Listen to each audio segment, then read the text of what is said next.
And we're actually going to kickstart the conference with a virtual greeting from Norway's new Minister of Petroleum and Energy, Mr. Terje Aasland. And I guess these are both exciting and challenging times to be a petroleum and energy minister. On one hand, we have the obvious ongoing emergencies that we were talking about affecting the energy prices and availability, calling for continuous political scrutiny, and in fact changing the entire energy debate. Then, on the other hand, there are many opportunities for Norway within offshore wind, hydrogen and CCS, in addition to the traditional hydropower the country produces. And yes, we are still large petroleum producers and exporters.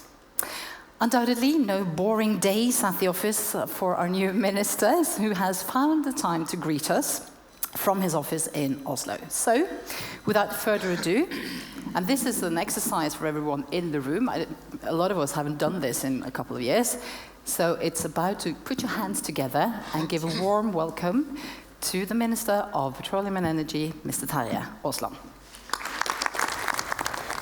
Ladies and gentlemen, friends of the energy industries, good morning. We meet today with a sad and alarming backdrop: war and conflict in Europe in 2022. The consequences of the war in Ukraine are first and foremost humanitarian, but they also affect the global energy markets and energy prices. It holds an important message to all of us. Access to affordable energy is key for economic growth, business, and good lives across the world. On top of this, we must meet the energy demand within the framework of our climate goals and environmental sustainability, as the UN Climate Panel's latest report reminds us. Let there be no doubt, securing affordable and available energy while at the same time reducing emissions is a great challenge to all of us. The urgency is greater now than before. Therefore, I'm pleased to see that the main topic of this year's conference is accelerating this transition. I strongly believe we can meet the challenges and that they will provide new opportunities. Cutting emissions and helping others to cut theirs is also about creating new jobs, activity and opportunities in the national and international markets.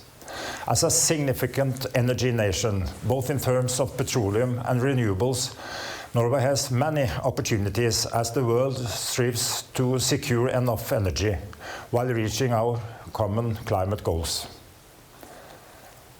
Reaching those goals is what our policies aim for. However, policies alone are not enough. We also need business and industry. Gathering in Trondheim at the Energy Transition Conference, I know there are many representatives from the industry and from research and development. The priority for this government is to work together with all of you to help us all succeed in the transition towards a renewable, circular and sustainable society. I believe this reflects the very core of how to approach the energy transition, the close cooperation between industries, research and policies. The Norwegian government has pointed out a direction where we together will grasp the opportunities and solve the challenges this transition represents. In our governing platform, our ambitions are clear. We will have an active approach, creating jobs, increasing exports, and facilitating new and exciting industries based on our common natural resources. Natural resources such as renewable power. Today, our power system is receiving much attention for a number of reasons. Since we entered office in October last year, our main focus has been to reduce the short-term effects of the high electricity prices.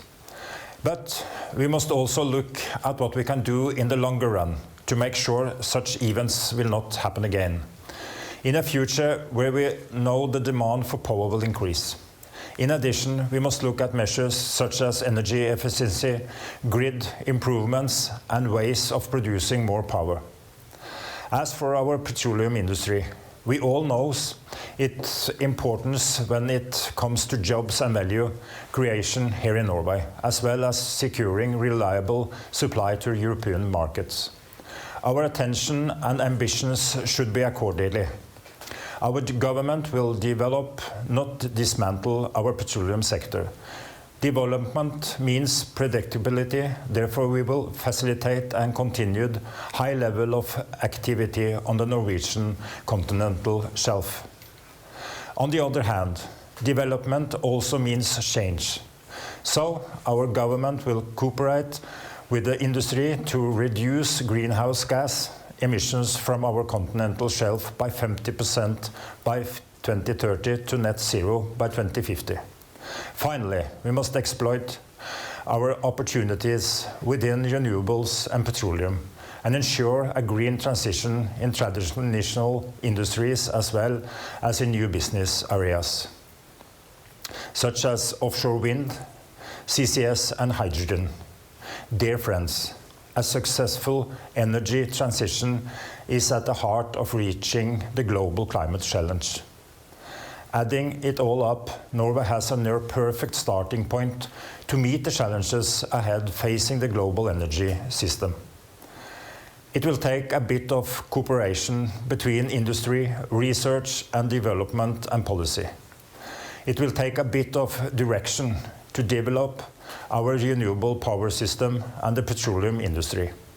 And not least, to provide room and support for finding new sustainable ways for further progress. Thank you so much for your attention and the best of luck with the conference.